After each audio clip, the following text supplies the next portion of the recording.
student. Today our topic related with the pollution of air and water.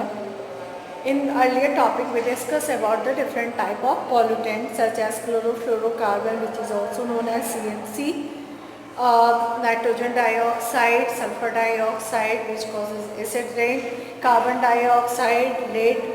All these things we discussed in the last video. In this video we discuss about the effect of air pollution.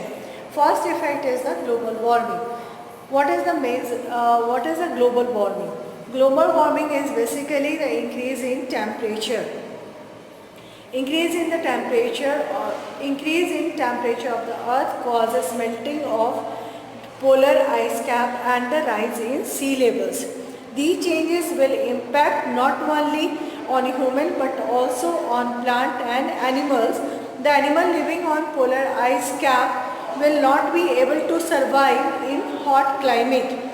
Will the increasing sea level will also cause the flooding, making it difficult for the terrestrial animal to survive. Global warming may also cause the imbalance in the ecosystem.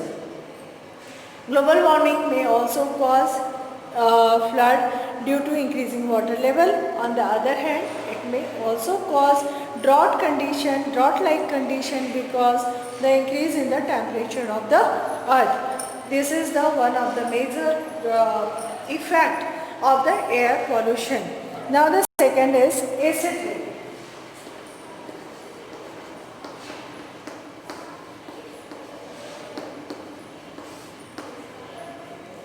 Acid rain basically when the oxides of nitrogen and oxide of sulfur combine with the water, then the nitrogen oxide form nitric acid as well as sulfur dioxide form sulfuric acid. When these acids combine with rain, then it causes acid rain. And these gases can be evolved from the volcanoes, from the emission of the vehicles, etc.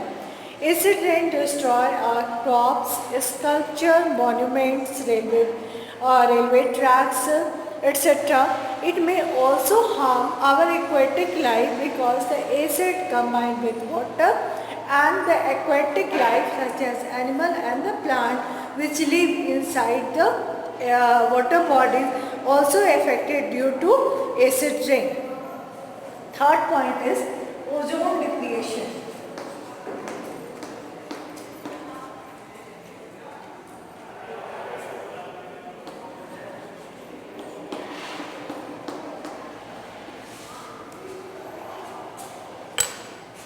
All of you know that around 50 to 30 kilometers above the Earth's surface is the ozone layer, which is a naturally occurring layer of the gases which protect us from harmful ultraviolet radiation of the sun.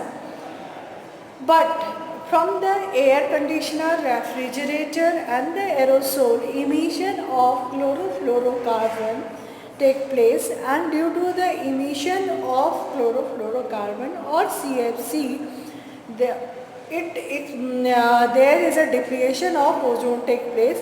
Basically, chlorofluorocarbon is the major cause of the making of the holes in ozone layer. And when the ozone layer depleted, then the ultraviolet ray from the sun come to us and it may cause many type of adverse effects, just such as skin. It may cause skin cancer, sunburn, premature aging of the skin, as well as UV radiation can damage several parts of our eyes including lens, cornea, retina, etc.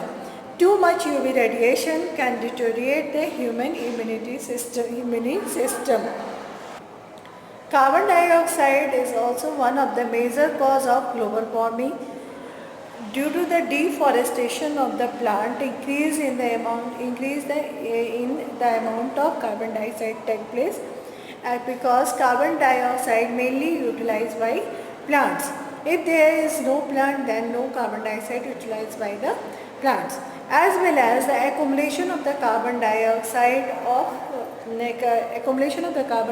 in our atmosphere also take place. And this may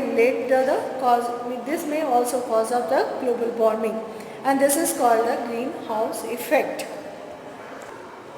Now what is the effect of the air pollution on plants and animals? There are the many type of adverse effect take place on the plants and animal. First is the excess UV exposure may cause eye and skin cancer in animals, as well as major crops such as the rice, wheat, oats, corn, etc. are particularly vulnerable to increased UV radiation, resulting in reduced growth of the plant. Arctic Sea rapidly melting due to the global warming and disturbing our natural habitat of the polar bear. Because polar bear basically live in the Arctic area where there is a large amount of ice is available. Drought-like condition affect plants on which wildlife is depend for food and shelter. Therefore, wildlife also disturbed due to pollution of air. Acid rain destroy our crops, monuments, railway tracks, etc. And this is all about the adverse effect of air pollution. In the next class, we discuss more about the air pollution. Thank you everyone.